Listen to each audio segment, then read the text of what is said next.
Messieurs, mesdames, les viewers, bienvenue sur cette nouvelle émission Ground Frequency. On est sur une émission spéciale Yako Team parce qu'on reçoit ce soir Lucas Menou. Merci d'être là, Lucas. Bonjour, merci beaucoup pour l'invitation, Alexandre. Lucas, tu vas pouvoir nous parler de Yak, un avion emblématique qui a plusieurs belles années passées devant lui.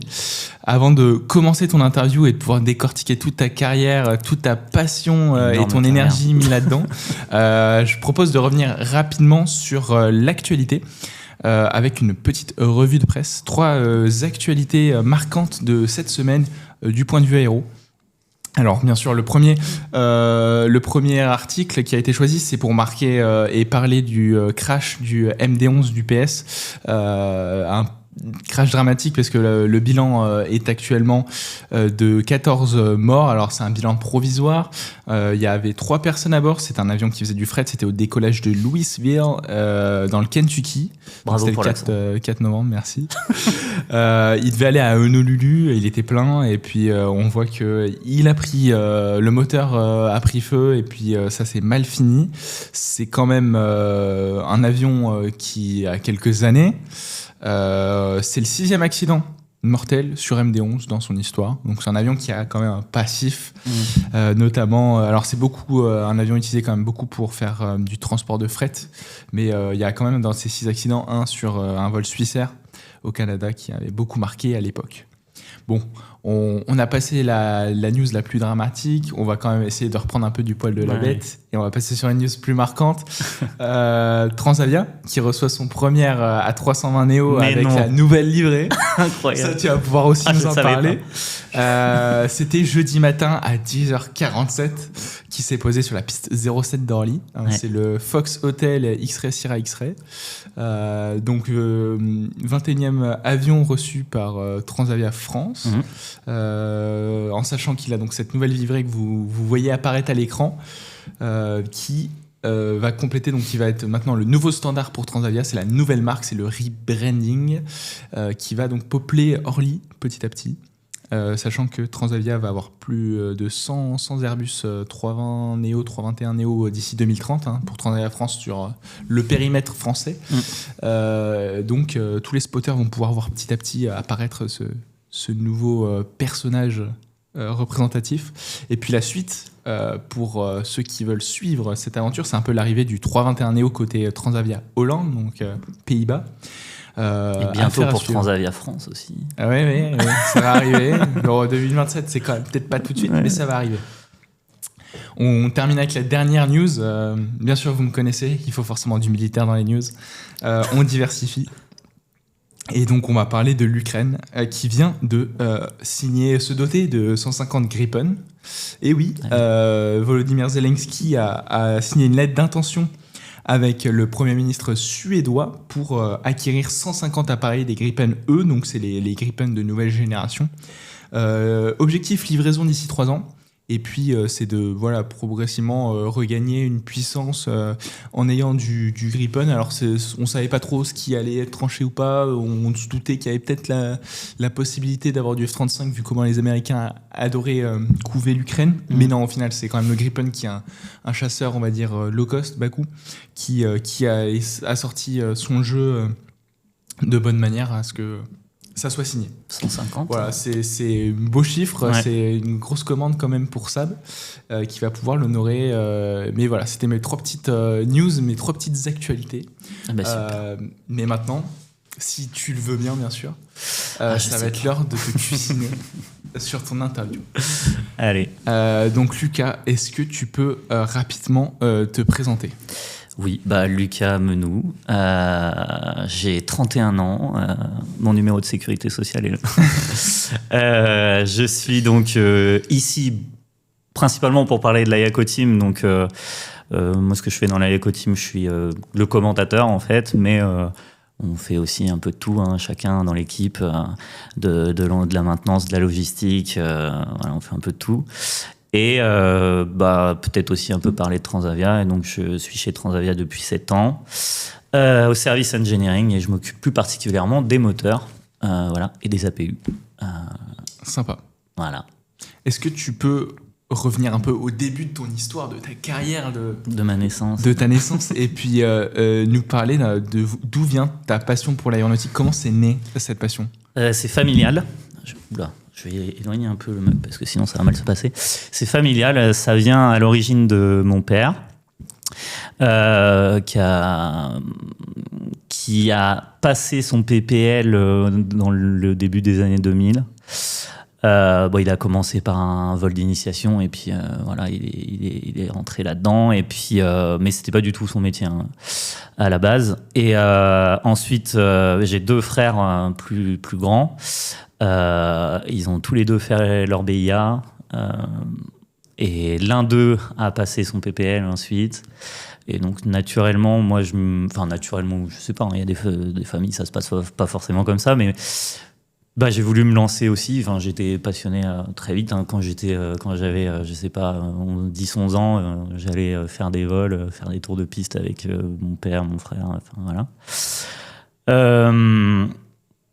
Et puis ensuite, c'est ça la genèse de la passion pour l'aéronautique. Donc j'ai fait la filière aéroclub quoi. J'ai passé, je crois que j'ai commencé à voler en 2009. J'avais 16 ans, si je me trompe pas. 15 ans. Et après, j'ai eu mon PPL en 2013. Et puis après, mes études, voilà, j'ai fait dans l'aéro. Je voulais travailler dans une compagnie aérienne, en tout cas proche des avions. Okay. Voilà. Et ton premier souvenir au pilotage, c'était vraiment quand tu volais avec ton père et ton frère, ouais. Ou à un moment, t'as basculé, t'as dit je veux piloter PPL maintenant? Non, c'était assez naturel. C'était c'est au début du lycée. Enfin, on s'était dit avec mes parents, je passe d'abord mon BIA, et puis si je l'ai après, je poursuis. Et en plus, t'as les bourses, tu sais, si t'es moins de 21 ans. Alors, je sais plus comment c'est maintenant avec la FFA, mais ça change toujours. Voilà, t'as les bourses, et puis si t'as le BIA, t'en as en plus. Donc voilà. Et t'avais appris à voler où? À l'aéroclub de Touraine. Donc c'est à Sorigny, un petit aéroclub au sud de Tours. Et d'ailleurs, c'est là qu'a aussi commencé l'aventure Yakotim. Et c'était sur quoi comme machine à l'époque? Oui. J'ai commencé sur des R400, 120 chevaux, 160 chevaux, 180 chevaux. Oh là là, ça pousse. Le luxe. Et on avait aussi du DA20. Alors ça, DA20 C1, Eclipse, meilleur avion du monde. Non, en tout cas pour l'aéroclub biplace, qu'est-ce que j'ai pu voler ça avec les amis, avec mon pote s'il nous regarde, Florentin, Paul aussi, on a fait pas mal de vols. Tu sais, t'es jeune, tu viens d'avoir ton PPL, tu vas te faire un aller-retour à Quiberon dans la journée. C'est sympa quoi, c'est l'ambiance. Ouais, c'est assez fou. Tu partages quelque chose quoi, d'incroyable. Ouais. Et derrière, à côté, toi, tu as fait un parcours plutôt technique, du coup, rattaché, comme tu l'as dit, dans la volonté de vouloir, derrière, travailler au plus proche des avions. Ouais. Qu'est-ce que tu as fait et comment tu es arrivé derrière dans une compagnie aérienne? J'ai fait un bac S. On va dire que mon parcours scolaire n'était pas au top. Non, la théorie, c'est pas toujours quelque chose qui m'a plu, mais il fallait en bouffer. Donc, j'ai fait bac S. Ensuite, j'ai fait un DUT génie thermique énergie. J'ai fait une partie en alternance, mais pas du tout dans l'aéronautique. Je fais dans le bâtiment. Ok. C'est au moins tu as découvert ce que c'était. C'est ça. Après, c'était quelque chose qui m'intéressait aussi. Et puis mon DUT, c'était à Poitiers et ils étaient plus focus bâtiment, quoi. Ok. Énergie, tout ça, thermique. Et ensuite, je suis rentré à l'Institut de maintenance aéronautique de Bordeaux. Donc IMA, qui maintenant a été renommé Evering. Et le but initial, c'était faire un master. Mais finalement, je me suis rabattu sur une licence professionnelle maintenance aéronautique que j'ai faite aussi en alternance à ASL Airlines à Charles de Gaulle, anciennement Europair Post. Et j'étais alternant engineering moteur. Et donc, tu as découvert tout l'héritage d'ASL, l'ambiance. C'était comment ASL à Charles de Gaulle? C'était très sympa parce que tu étais encore plus proche des avions que Transavia, parce que vraiment la porte était d'accès à la piste était en bas du bâtiment, quoi. C'est une plus petite compagnie que Transavia, bien que quand je suis arrivé chez Transavia, on n'était pas si gros, mais voilà. Voilà, une dizaine d'avions. Et donc, du coup, du 737 classique, sympa aussi. Et je découvrais vraiment tous les métiers du maintien de navigabilité. Et j'étais assez libre par mon maître d'apprentissage. Et je me rendais comme je voulais en piste. Tu vois, j'avais le badge rouge aussi, comme n'importe quel employé, pour aller expérimenter mes procédures que je mettais en place. Voilà, mon projet, aller prendre des mesures, machin, aller faire des tests sur les APU. Enfin, franchement, une superbe expérience. Je voulais rester d'ailleurs, mais il n'y avait pas de poste à l'engineering. Donc après, j'ai cherché un emploi et je suis arrivé chez Transavia. Et donc tu t'étais orienté un peu à ce moment-là, vu que tu découvrais tous les métiers, quelle plutôt partie t'allais rejoindre, si c'était plutôt de l'engineering moteur, si c'était l'avionique, ou à ce moment-là tu savais pas forcément qu'est-ce qui t'attirait le plus? Si, clairement, enfin, quand je suis rentré en alternance chez ASL Airlines, je visais pas forcément un poste en particulier, ou en tout cas une partie de l'avion en particulier. Je connaissais pas grand-chose. Enfin, bon, j'avais ma culture aéronautique, mais je veux dire, je m'y connaissais pas plus en avionique qu'en moteur, pardon. Et donc, comme j'avais fait du moteur chez ASL, j'ai cherché des postes engineering, on va dire. Et puis il y avait un poste engineering moteur chez Transavia qui était ouvert, donc c'était l'occasion, quoi. Sympa, ouais. Et puis surtout que c'est vraiment un pôle, on va dire, c'est l'engineering dans l'engineering, quoi, le moteur, parce que c'est une partie très importante de l'avion, très complexe. Et donc tu peux faire des 5, 10, 15 ans d'engineering moteur, t'en découvriras toujours, surtout dans une compagnie comme Transavia où on intègre des nouveaux avions, donc tu découvres un nouveau moteur, et puis en fait t'as des problématiques qui surgissent tout au long de la vie du moteur, donc c'est ça qui est super enrichissant. Et ça consiste à quoi exactement l'engineering, si tu devais le définir? Wow.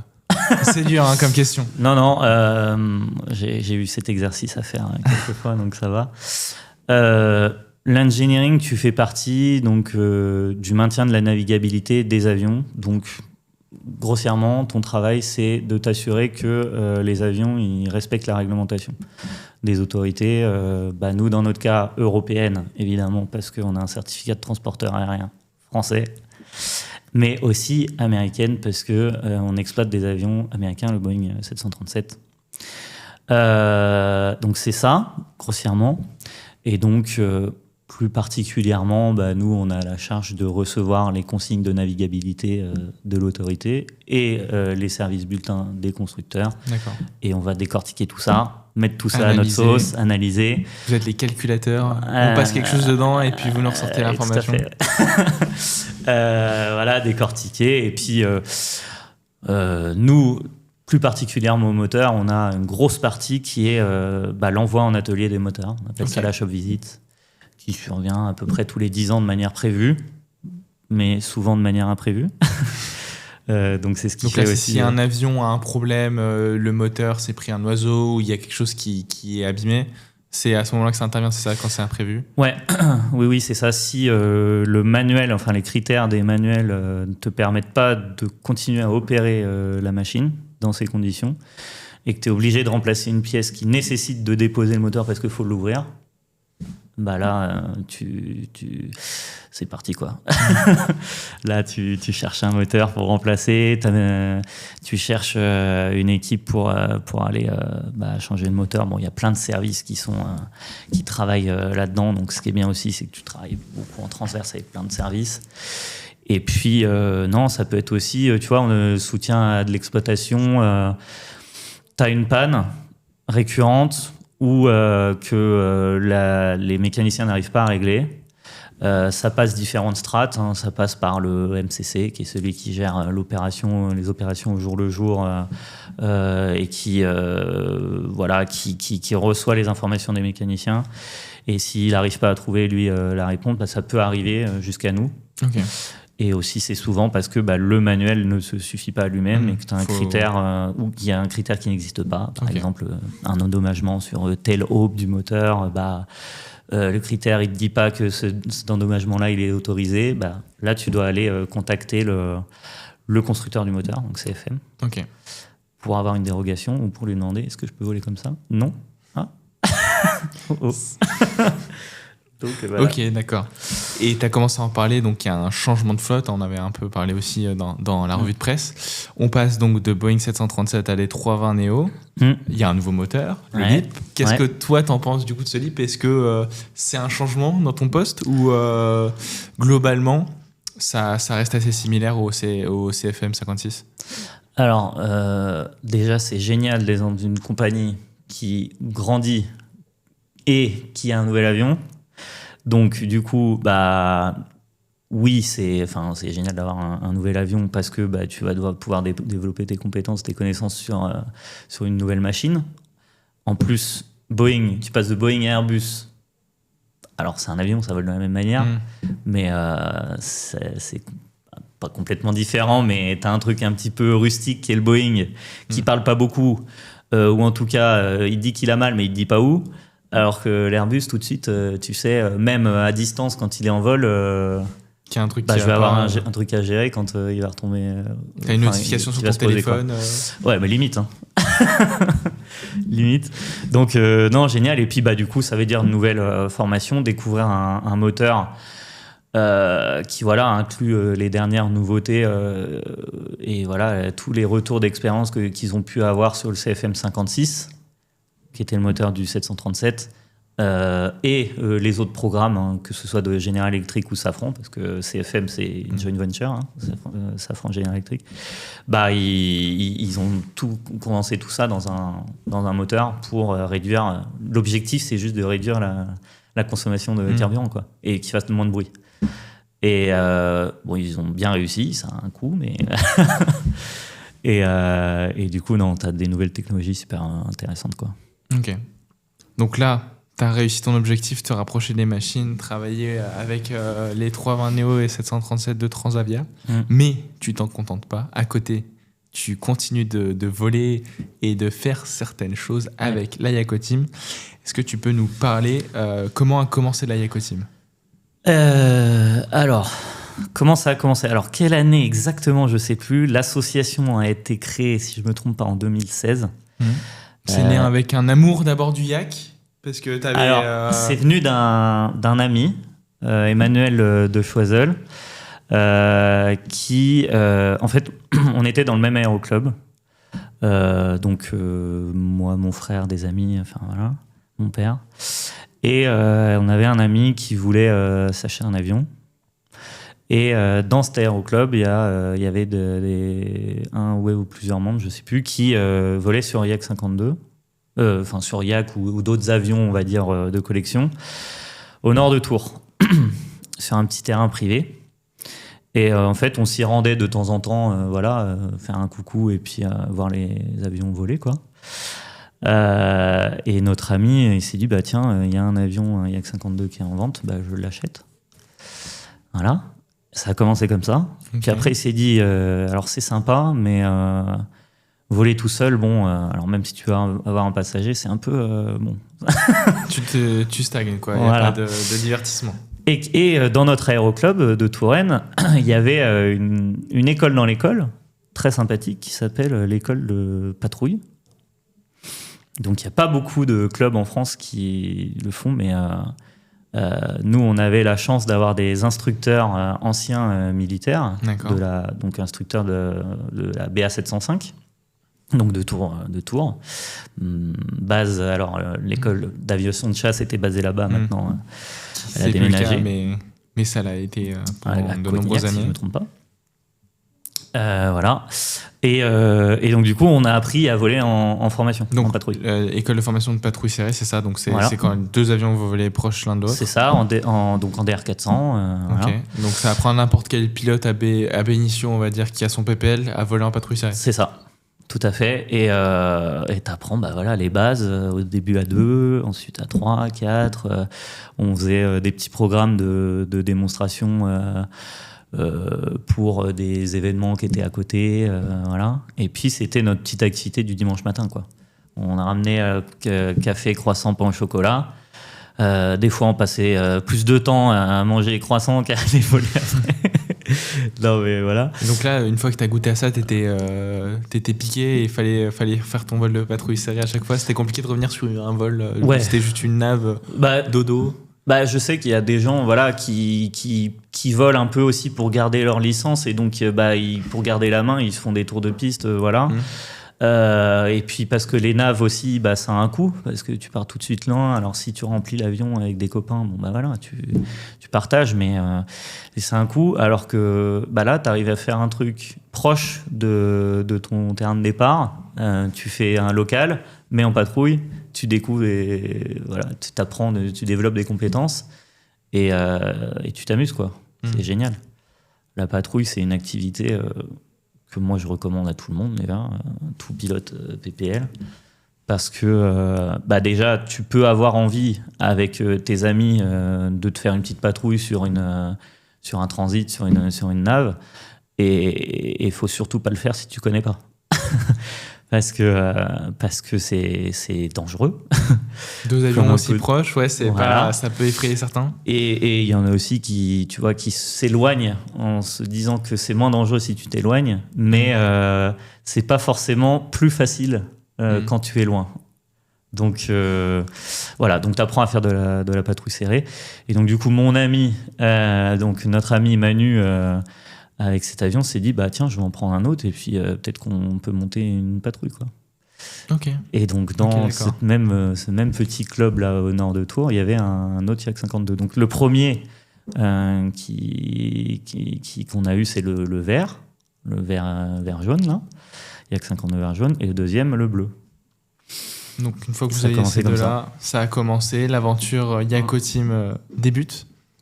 C'est ça. Donc on monte l'association. Et on fait le premier meeting, alors là, je veux pas dire de bêtises, mais je crois que c'était 2017, à Bagnoles de l'Orne. Et c'était c'était incroyable, quoi. T'en as encore des histoires dans les yeux. Te dire, purée, moi les meetings, normalement je suis au sol avec mon appareil photo, voilà, je regarde ce qui se passe, quoi. Et bon, après à cette époque-là, si j'avais quand même...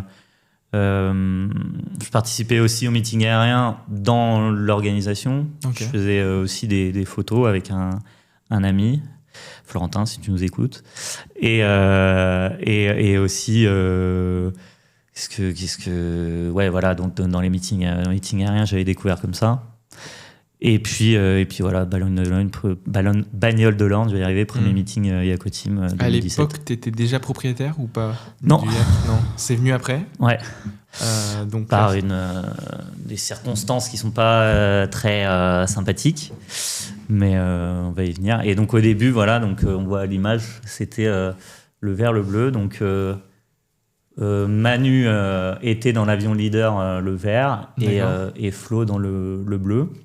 Ok. Et alors je sais pas si je t'avais envoyé les photos ou si vous l'avez, mais il y avait une figure emblématique qui s'appelle le miroir. Où donc tu avais Manu qui se mettait sur le dos et Flo qui venait en dessous et faisait un passage en miroir. Donc très sympa, à 2 avions. Et en fait, après ça s'est assez bien enchaîné. Ok. C'est pas trop. Alors on a beaucoup travaillé aussi pour se faire connaître, hein. Mais aussi, je sais pas, peut-être qu'on est sympathique. Non, mais simplement que la démo plaisait, voilà. Parce que à l'époque, tu faisais déjà les commentaires? Ouais, tout de suite. Tout de suite, tu t'es mis dans cet esprit-là. Comment tu te dis, je vais faire les commentaires? T'avais une appétence là-dedans? Tu savais bien parler? T'étais le beau parleur de la bande? J'ai une grande bouche. Ouais, non. C'était plus Florentin qui parlait bien parce que lui, il avait un background dans la radio. Ok. Mais ça s'est fait parce que lui, il n'était pas forcément disponible tous les meetings, voilà. Et je me suis dit, prenez l'exemple de la Patrouille de France ou d'autres patrouilles, ils ont leurs commentaires et c'est quand même beaucoup plus sympa d'avoir quelqu'un au sol qui te parle de ce que tu es censé voir et puis essayer de comprendre ce que tu vois pour les gens qui sont pas initiés. Et puis de savoir, les avions ils vont arriver de la gauche, là ils font telle figure. T'essayes un peu, tu vois, de faire découvrir le milieu de l'aéronautique à des gens qui sont pas initiés, et puis d'essayer que ce soit quand même aussi accessible aux gens qui sont amateurs et qui ont pas forcément envie que tu leur parles de trucs tout public, tu vois.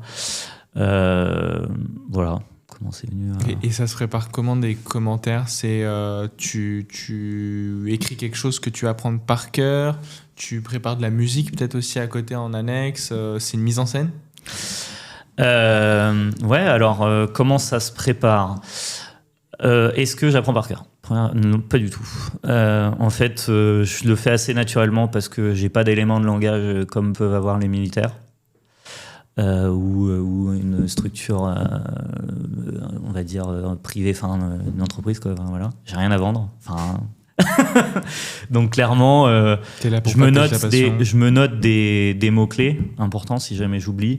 Mais moi, le but, c'est de présenter aux gens la patrouille, donc les avions, présenter quels sont les avions qui volent, tu vois, des chiffres clés, genre le nombre de cylindres dans le moteur, la vitesse, le nombre de G, tu vois, des trucs comme ça. Un peu leur histoire, quelques points techniques, et puis présenter les pilotes aussi.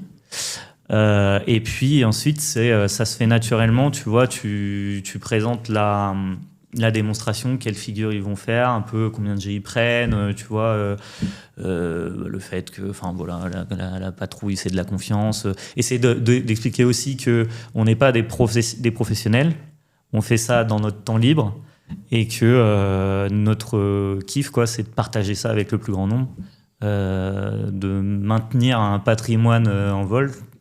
Alors, c'est pas des avions qui sont très vieux, mais c'est des avions qui sont pas si répandus, on va dire, en France, donc faut les maintenir en vol et faut les montrer. Et donc j'essaye d'expliquer ça aux gens, partager ce patrimoine.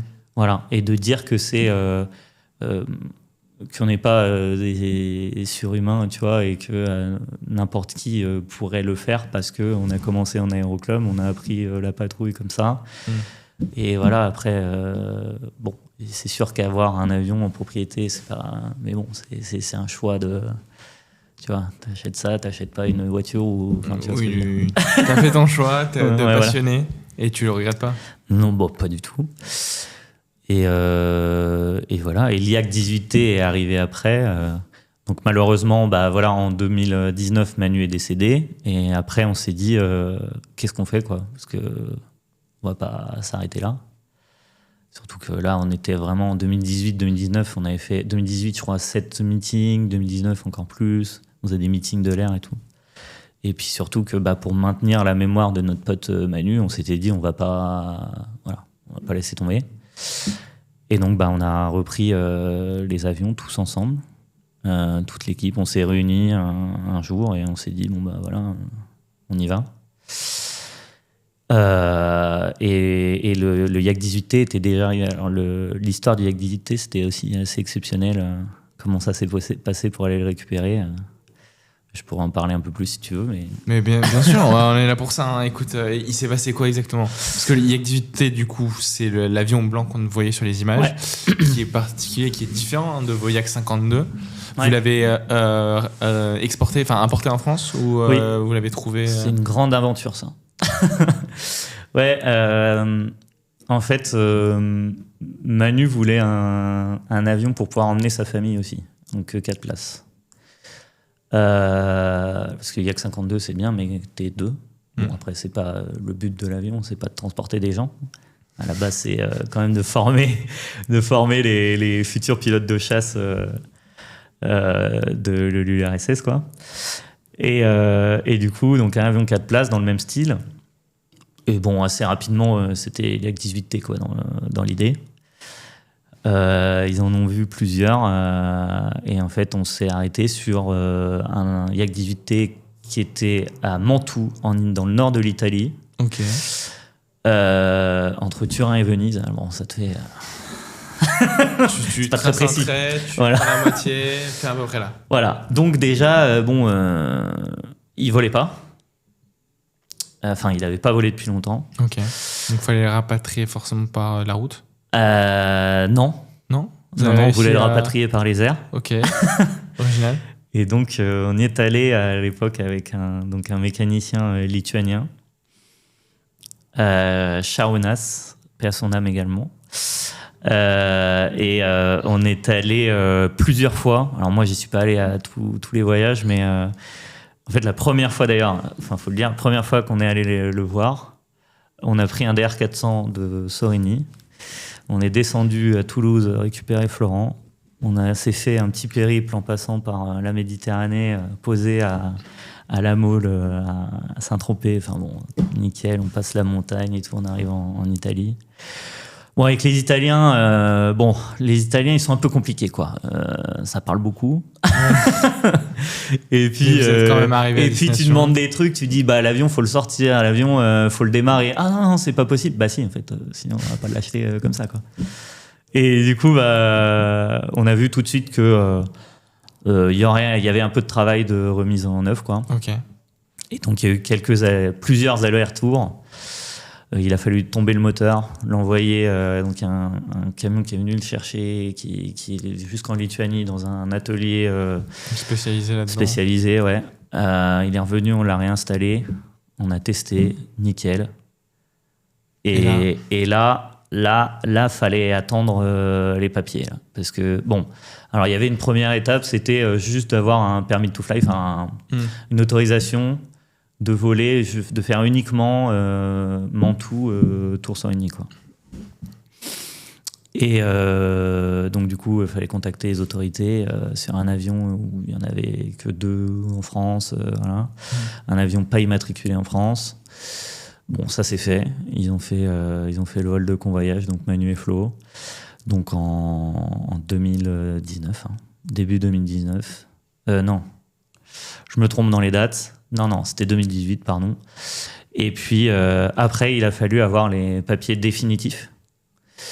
Sachant que les Yak, c'est des avions un peu spéciaux et on n'est pas sous un régime de CDN, de certificat de navigabilité. C'est un laissez-passer renouvelé tous les ans. C'est un laissez-passer d'1 an à chaque fois. Donc, on est audité par l'OSAC tous les ans. D'accord.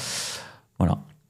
Et donc, le papier, on l'a eu le jour de notre départ pour le meeting de Caso en début 2019. Incroyable. Donc, vous étiez parti dans l'esprit où si c'était pas bon, vous le faisiez à deux. C'est pas grave, voilà. Ouais. Mais ça arrive le jour J, c'est bon. Voilà. Donc, on est parti avec vous étiez entraîné à 3 avant ou non, pas du tout, parce que l'avion n'avait pas le droit de voler. Ouais. Donc, il n'y a pas eu il y avait une forme de découverte sur place quand même. Non, mais il n'y a pas eu de démonstration avec le Yak 18T. Ah, pardon, ok, je pensais que c'était. Non. Le Yak 18T était là en statique. En statique. Non, tu fais pas de démonstration sans répétition. Non. C'est cadré quand même. Ouais. Le Yak, toi, en tant que pilote, il est particulier à piloter. Il y a des choses qui sont particulières sur un Yak 52 quand tu voles dessus par rapport à une machine sur laquelle tu as appris comme le DR400. Ouais, bah c'est un avion complexe. Donc complexe, ça veut dire tu as un train rentrant, enfin pas variable. Il pousse beaucoup plus qu'un DR400. Tu as une grande pale, deux grandes pales de vent. Donc du coup, moi qui n'avais fait que de l'avion pas trop puissant, où en gros, le palonnier, t'en fais ce que tu veux. Enfin voilà. Là, quand t'as 360 chevaux et que dès que tu mets la puissance et que l'avion il part d'un côté, faut te battre un peu avec, quoi. Okay. Donc et puis voilà, et puis surtout, j'avais jamais fait d'avion pas variable train rentrant.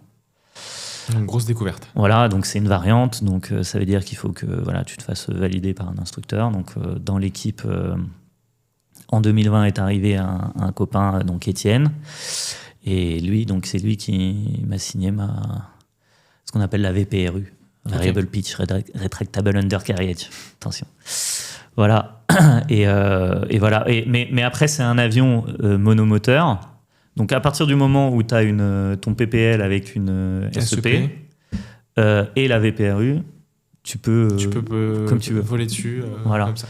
Mais au sein de nous, on se lâche entre nous pour être sûr que s'il y a un pépin, tu saches gérer. Il y a une culture quand même de la sécurité entre vous qui se fait très bien. C'est ça. Derrière, tu nous as parlé un peu des membres de la Yako Team. Comment vous composez une saison de meeting?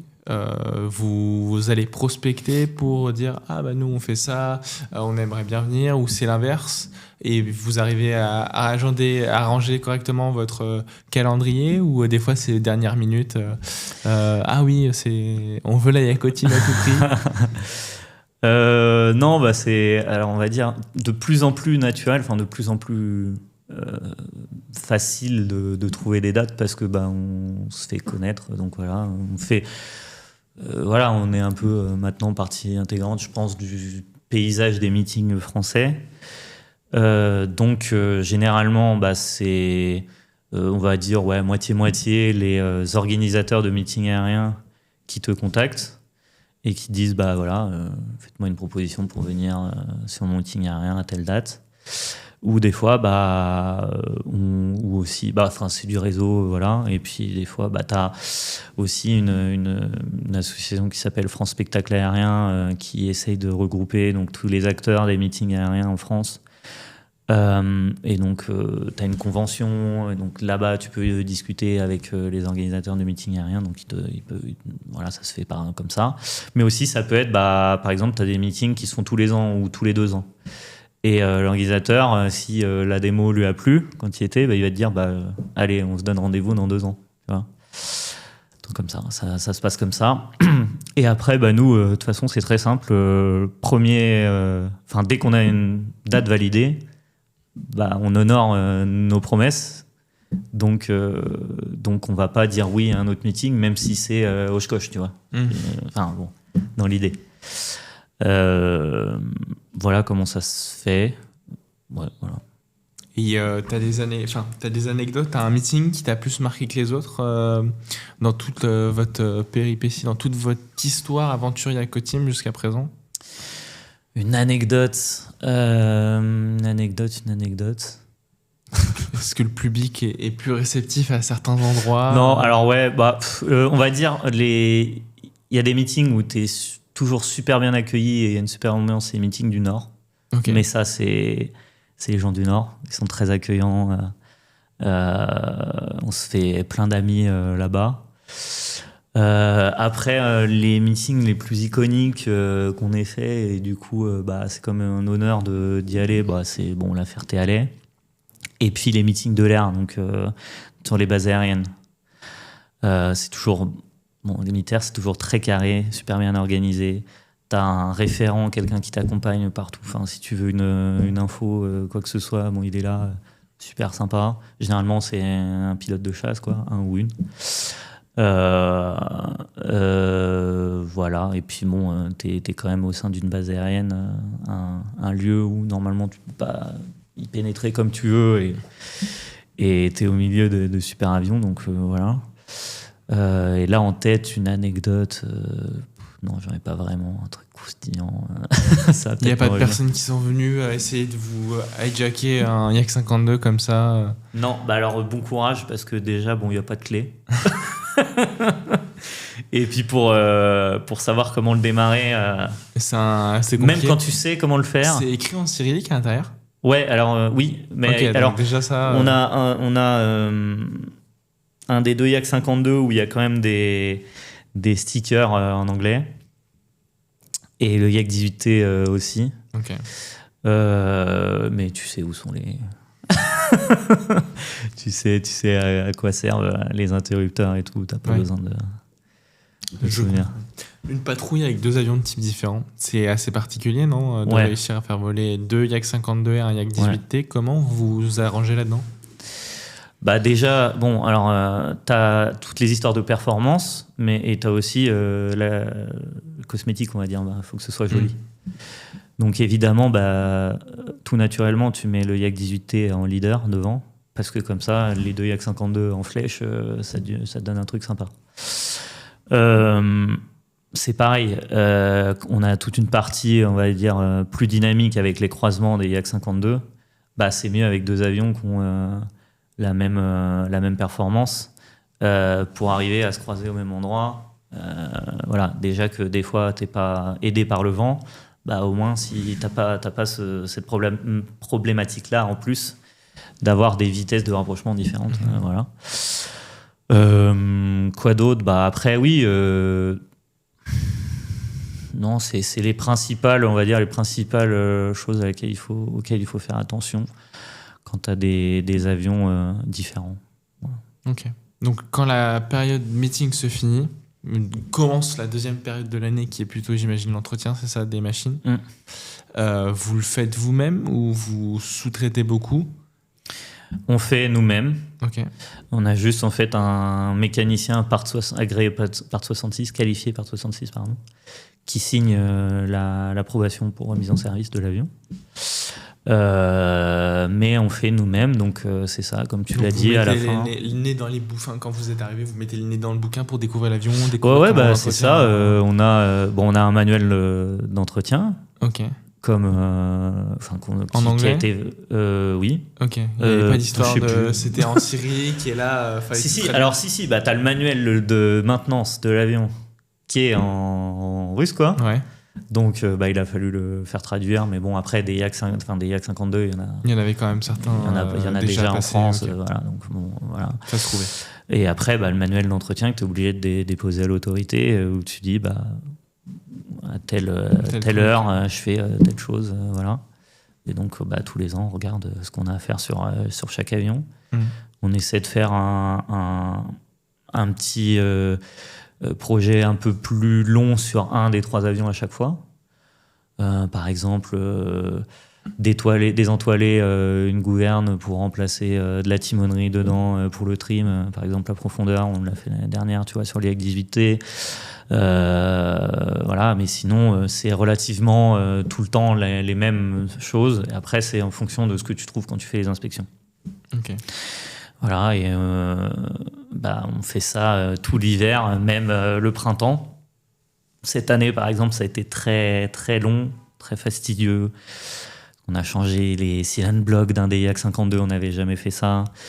Donc ça nous a pris plus de temps que prévu. Voilà, tu trouves toujours des petits trucs. Hein. C'est pas des avions qui sont compliqués à maintenir, mais ça prend du temps. Les accès des fois sont pas très simples. Et puis voilà, c'est pas notre métier. Hein. Nous, voilà, il y a quelqu'un qui passe, qui vérifie ce qu'on fait. Ok, mais c'est pas du tout notre métier. On n'est pas mécanicien, donc on apprend. Donc d'année en année, ça va plus vite. Et puis c'est mieux. Ça devient plus naturel. Ça devient plus naturel. Mais cette année, voilà, on a fini fin avril, dernier avion, je crois, début mai, pour une première sortie, on va dire, une semaine après, quoi. Ok. Et là, notamment avec l'actualité en Ukraine, où justement il y a encore du Yak 52 qui est utilisé sur le front, est-ce que ça vous impacte, vous, en tant que propriétaire, parce qu'il peut y avoir des contraintes sur justement les pièces, comment trouver des pièces, comment en avoir, ou en soi, vu que c'est un avion assez répandu, ça reste quand même très, très raisonnable? Alors, avec le début du conflit en Ukraine, pour les pièces, ça a posé problème. D'accord. Mais parce que y en avait qui venaient de Russie, simplement. Après, c'est un avion de l'ex-URSS, oui. Donc les pays de l'Est, donc Lituanie, Roumanie, voilà. Donc en majorité, les pièces viennent quand même de Lituanie, si je ne me trompe pas. Donc voilà, on a des contacts. Voilà, en fait, t'as tu vois, tous les propriétaires de ce type d'avion, t'essayes de t'entraider. Donc si voilà, il te manque une pièce, si ton contact en Europe de l'Est n'en a pas, t'essayes, tu vois, de voir avec ceux dans le coin. Et puis nous, en plus, là où on est, donc à Blois, basé à Blois, sur la zone sud de Blois, c'est une zone de constructeurs amateurs. Donc que des propriétaires d'avions, constructeurs d'avions. Et donc tout le monde se serre les coudes, tu vois. Donc si tu as un problème, qu'il te manque un outil ou une pièce ou quoi, il y a d'autres propriétaires de yachts en plus. Voilà. Il y a de quoi trouver sans problème. C'est clair. Ok. On arrive sur la nouvelle saison. 2026 commence dans quelques mois et puis la saison des meetings va reprendre. Ouais. Est-ce qu'il y a déjà des choses prévues pour la Yaco Team sur 2026 ou ça se crée actuellement? Qu'est-ce qu'on peut vous souhaiter pour 2026? Bah écoute, ça se crée. Ça se crée doucement. On a déjà des dates plus ou moins confirmées. Ça va commencer tôt aussi, dès le mois de mai. Qu'est-ce qu'on peut nous souhaiter? En vrai, comme tous les ans, qu'on fasse le plus de meetings possible. Après, on ne veut pas non plus en faire 40 parce que y a des gens qui ont une vie de famille. Ça peut se si t'es parti tous les week-ends, voilà. Et puis, que les avions volent bien, qu'on n'ait pas de panne. Voilà. Merci pour ces clarifications, c'était super intéressant. On peut vous suivre, vous avez un site internet ou des réseaux sociaux? Ouais, alors on a tout. C'est magnifique ça. On a Instagram bien sûr, donc Yaco Team, comme c'est affiché sur vos écrans. On le mettra en description, bien sûr. La post-production, tu sais nous challenger. Je n'en doute pas. On a YouTube, on a notre site internet, Facebook, voilà. Et n'hésitez pas, si vous avez des questions, à nous contacter. Et même allez vous voir si vous êtes en meeting et qui sont... Venez nous voir en meeting, n'hésitez pas, on mord pas. Je le dis d'ailleurs dans les commentaires, venez nous voir après les démos. Dans la mesure du possible, on essaye d'être dans la zone publique, voilà, de se balader un peu, et puis d'aller des fois, les contraintes horaires font qu'on doit partir rapidement, voilà, mais bon, on est là normalement très longtemps sur le meeting, donc n'hésitez pas à venir nous voir. Et puis voilà, et puis même s'il y a des événements du côté de Blois, n'hésitez pas à venir toquer. Ouais, je crois que le message avait passé, c'est pas tombé dans l'oreille d'un sourd. Voilà. Je te propose de basculer maintenant, après ces interviews, dans un moment plutôt ludique. On va participer à un petit jeu. Tu vas participer, moi je l'ai fait, donc je le connais. C'est pour te challenger ta culture aéronautique. Mais il n'y a pas de pression si tu n'as pas toutes les réponses. C'est un Guess the Aircraft. Donc l'objectif, c'est que je vais t'afficher une photo à l'écran, une photo croppée d'un avion. Il va falloir essayer de trouver de quel avion il s'agit. Donc est-ce que tu te sens prêt à être challengé? C'est bon. Je suis tendu. Dans le chat, n'hésitez pas, vous aussi, donc, à participer, à répondre pour savoir si vous avez aussi trouvé ces avions, ces magnifiques avions qui vont apparaître à l'écran tout de suite. On commence fort. On commence avec un liner. Donc, est-ce que tu as des pistes, des idées de de quel appareil il pourrait s'agir? Je peux avoir un indice ou pas? Ah, malheureusement, c'est le seul indice que c'est du long ou du moyen, quoi. Je peux te dire que c'est du long, si tu veux. 777. Tu pars sur un 777? Ouais. Ok. Dans le chat, il y a l'APU derrière, ouais, je pense. L'APU, c'est pas vous qui vous en occupez dans l'engineering moteur, ça te dit rien, ça? Bizarre, on n'a pas de long courrier chez Transavia? Non, on n'a pas de long courrier. Non, mais si, ouais. 777. Bon, tu tentes. Dans le chat, ok, super.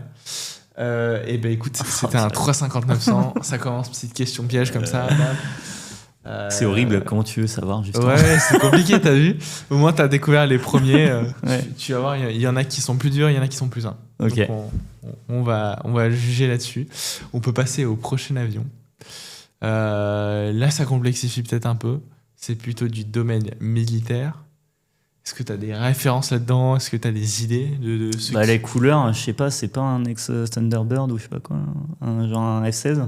Tu partirais sur un F-16? Ouais. Ok, dans le chat, n'hésitez pas non plus. Allez. Il est bon, ouais, c'est bien un F-16. Là, il est aux couleurs... donc là, c'est un avion qui est fait pour les démos tactiques aux États-Unis, pour Viper Demo Team, mais il est aux couleurs en fait du proto qui a volé pour la première fois tout premier F16 à avoir volé, YF16. Donc Super. voilà. Il est beau comme ça. Il est beau. Tu voudrais en acheter un après le Yak, une patrouille de F16? Bon, bah, allez, pour partir au niveau 400 en 2 secondes. Ouais, Tu verras le soleil tous les jours. ouais, c'est clair. On va pouvoir passer au 3e avion. Ah bah oui. D'un coup, tout de suite, tu penses l'avoir? C'est un yak. Oui, effectivement, avec la petite étoile, ça peut... 52 ou 18T. Yak 18T. Tu partirais sur un Ouais. 18T? Ouais. Certain? Ah merde. C'était un le 52. nul. Ah là là. Non, mais on voit que tu prends vraiment soin de tes avions, que tu les Attends, connais comment par j'aurais cœur. pu Non, faire mais pour t'inquiète pas. savoir? Après, peut-être qu'il y en a plusieurs dérives différentes ou c'est un peu Non, près non, ça? non. C'est exactement ça. Bah, en fait, ce qu'il faut savoir sur les dénominations des yaks, c'est que les chiffres, c'est la forme de l'aile. D'accord. Donc en fait, le yak 18, il y en a plein de modèles, mais la forme de l'aile elle reste la même. Et le T derrière vient affiner du coup? Ouais, voilà. T'as Donc 18, 18A, Ok. 18T. C'est pas en fonction de la forme de l'empennage ou quoi que ce soit, c'est vraiment Ouais. des versions qui existent. Ouais. Ok.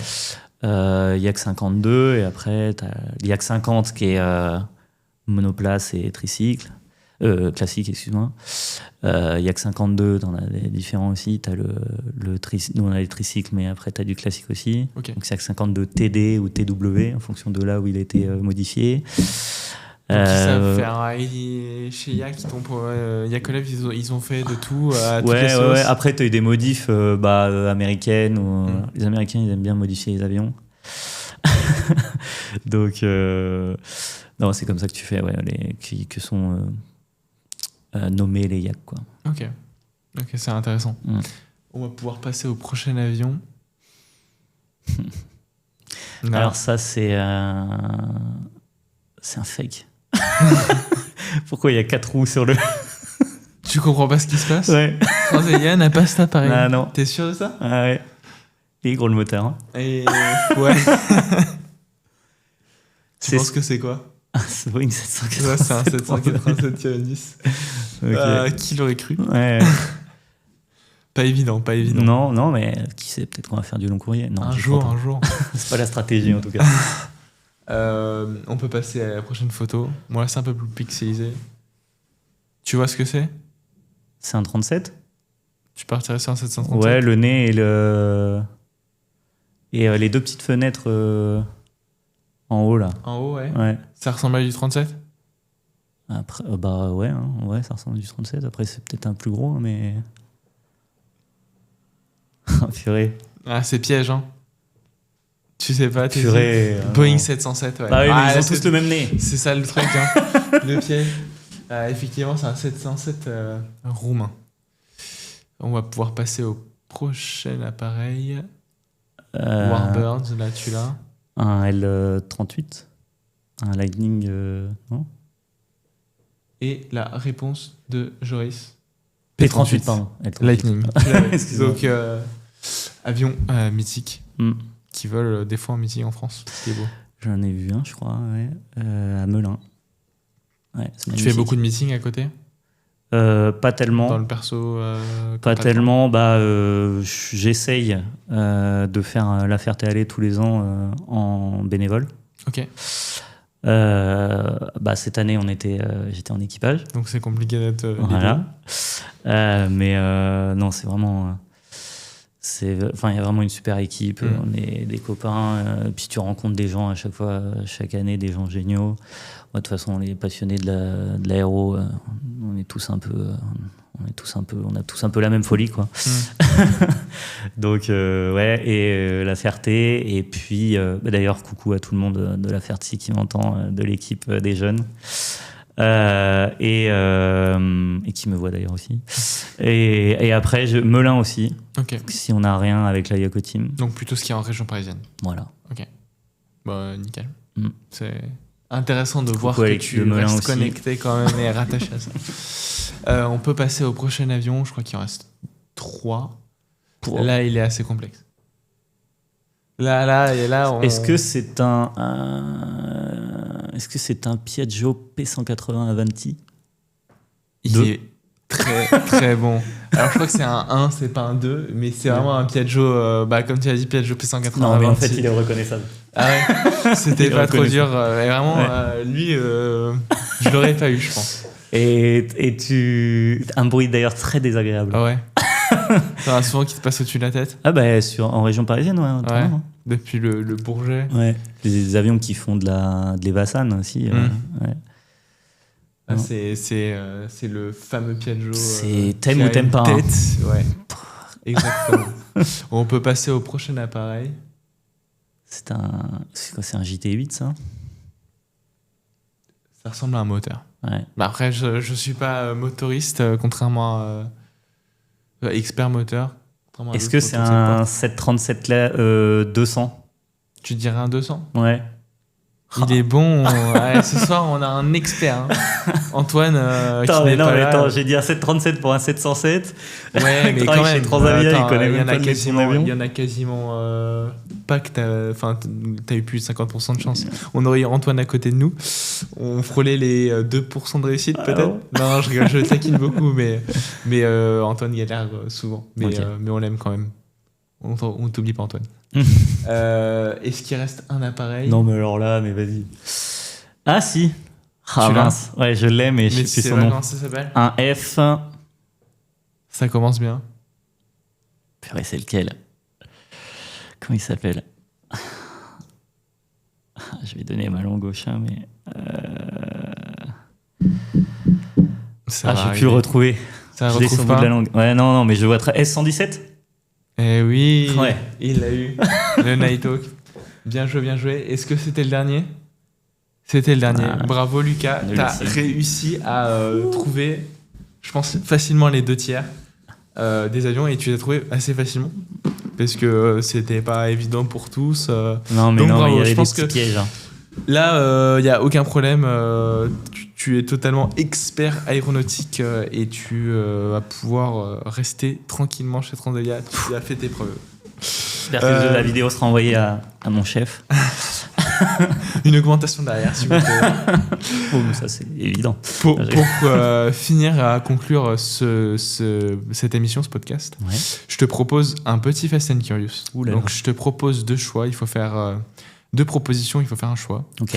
Je t'en propose 10, donc tu vas me dire lequel tu choisis à chaque fois. Ok. Est-ce que tu te sens prêt?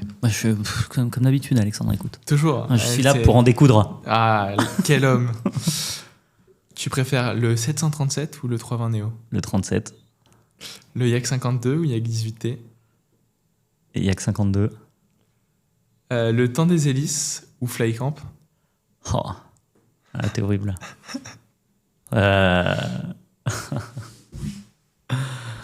Qui est-ce que tu vas te mettre à dos? Ouais, après, ils sont un peu tout. Les copains, ils sont un peu dans les deux, mais. Si tu veux, t'as le droit à un joker. J'ai le droit à un joker? Voilà. Non, mais je vais pas l'utiliser. Ah, c'est beau. Flycamp. Transavia ou Air France? Transavia. Moteur gauche ou moteur droit? Oh. Attends, c'est lesquels qui marchent mieux? C'est par conviction politique? Non. Allez, moteur gauche. Charles de Gaulle ou Orly? Orly. Ancienne ou nouvelle livrée Transavia? Oh. Les deux ont leurs avantages et inconvénients. Allez, on va dire pour le changement, la nouvelle. ASL ou Transavia? Transavia. Leader ou ailier? Ailier. Bravo, tu as réussi à passer ce quiz sans problème. Bon, il y a juste eu un petit dilemme, voilà. Mais tu as su trancher. Bravo. Écoute, Lucas, on va conclure cette émission. Merci d'avoir été présent et d'avoir répondu à toutes les questions. C'était super intéressant de pouvoir parler de ton parcours, de ce que tu fais aujourd'hui et puis de la Yako Team. De pouvoir parler aussi des meetings, du milieu du spectacle aérien. Et puis, on n'oublie pas qu'on peut te retrouver donc sur les réseaux sociaux. Ça s'appelle la Yako Team sur Instagram, sur YouTube, sur Facebook. Nous, vous pouvez nous retrouver côté Ground Frequency dans 2 semaines avec une nouvelle émission. Vous pouvez retrouver les rediffusions des émissions précédentes sur YouTube, sur la chaîne Cap sur l'avenir Ground Frequency. Mais je vous dis au revoir, bonne soirée. Au revoir, merci.